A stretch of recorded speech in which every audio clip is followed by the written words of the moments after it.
Québec et le Canada répètent souvent qu'ils souhaitent attirer davantage d'immigrants économiques. Or, TVA Nouvelle a appris qu'une famille de Sénégalais bien intégrés au marché du travail ici a été renvoyée aujourd'hui dans son pays d'origine. Yves Poirier avec les détails. Donc, c'était des demandeurs d'asile inquiets face à ce qui les attend en plus une fois qu'ils seront de retour en Afrique. Oui, d'ailleurs, j'ai joint au téléphone un peu plus tôt aujourd'hui Michel, le père de famille qui est âgé de 35 ans, qui s'appelle Alioune Badara Edera, parce qu'il était déjà à l'aéroport Montréal-Trudeau lorsque je l'ai joint au téléphone, parce qu'effectivement, son départ était prévu vers midi. Donc, lui, sa femme, ses deux enfants en bas âge, qui sont d'ailleurs nés ici, parce qu'il est arrivé en 2016. Donc, il y a eu une naissance de deux enfants, sont probablement, au moment où on se parle, Michel, à bord de cet avion, vers le Sénégal, pays africain, situé sur la côte ouest, où il y a pas vraiment de bouleversement politique, mais j'ai quand même voulu faire commenter justement le jeune père de famille. Il a été très prudent dans ses propos. Il me dit qu'il y a peut-être quelques failles sur le plan démocratique, notamment au niveau du traitement de certains journalistes. Mais cela dit, il était très apprécié effectivement par son employeur, Stationnement Montréal. Il était à l'emploi de cette organisation depuis avril dernier. Son épouse, elle également, très active marché du travail, qui travaillait dans le commerce du détail. Cela dit, donc, leur demande a été rejetée par le gouvernement du Canada, qui a estimé qu'il n'y avait pas de danger pour cette famille de retour au Sénégal. C'est du moins ce que le père de famille m'a expliqué. Je vais faire entendre sa réaction au téléphone.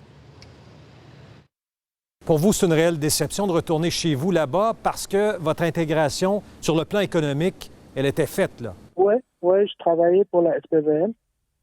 Il a fallu quand même que la situation se présente et que je sache que... franchement, ma famille d'emploi m'appréciait bien. Et ça, ça m'a beaucoup touché. Ces demandeurs d'asile sénégalais ont-ils à s'inquiéter une fois de retour dans leur pays? Bon, comme je ne connais pas trop le fond du dossier, je ne sais pas pourquoi leur demande d'immigration a été refusée.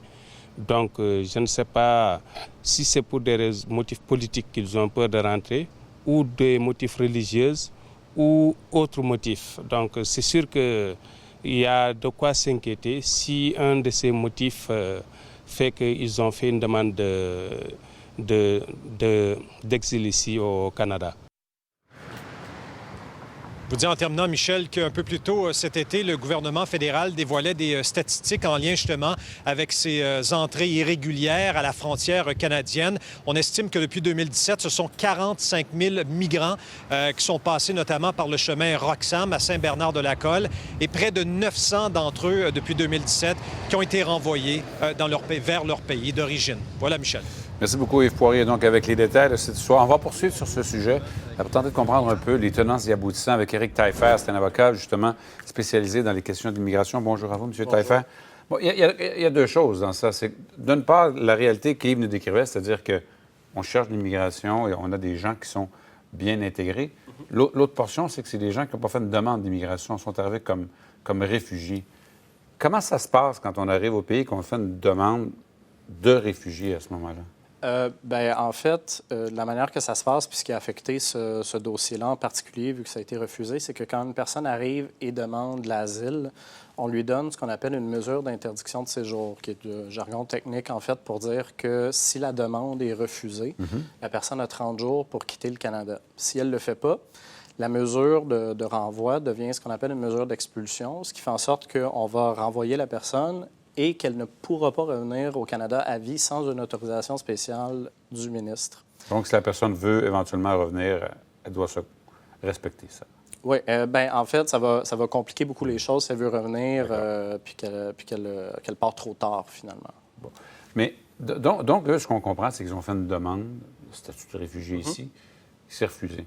On se pose la question, mais pourquoi pas faire une demande d'immigration à ce moment-là? Est-ce que c'est difficile à partir du Sénégal, par exemple? Il y a une ambassade du Canada au Sénégal. La difficulté ne se situe pas nécessairement au niveau de la procédure, quoi qu'on a vu qu'avec Québec cette année, ça a été, ça va être en fait un petit peu plus compliqué. Mais pour faire une demande d'immigration, en fait, il n'y a pas beaucoup de programmes qui existent. On peut soit faire ça en tant qu'investisseur ou entrepreneur. Donc, un Sénégalais qui fait une demande a peu de chances de voir sa demande d'immigration acceptée. Ça va dépendre de ses diplômes, de son expérience de travail. Travailler dans une compagnie de stationnement, c'est pas exactement ce qu'on recherche. C'est pas nécessairement ce qui va l'international, donner je le veux meilleur pointage. Alors, peut-être qu'on le recherche ici, mais quand on Oui, regarde le absolument, programme... oui. Donc, les gens vont être tentés de le faire comme cette famille-là le fait, en se présentant comme un réfugié. Je pense pas que ça soit en fait si simple que ça, parce que c'est quand même très compliqué, par exemple, partir du Sénégal, puis sûr. venir et passer par les États-Unis, et des fois à travers beaucoup d'autres pays pour venir ici. C'est pas pour contourner le système, parce qu'il y a beaucoup trop d'incertitudes, comme on le voit avec ce dossier-là qui a été refusé. Ça peut coûter beaucoup de sous, ça peut être très dangereux.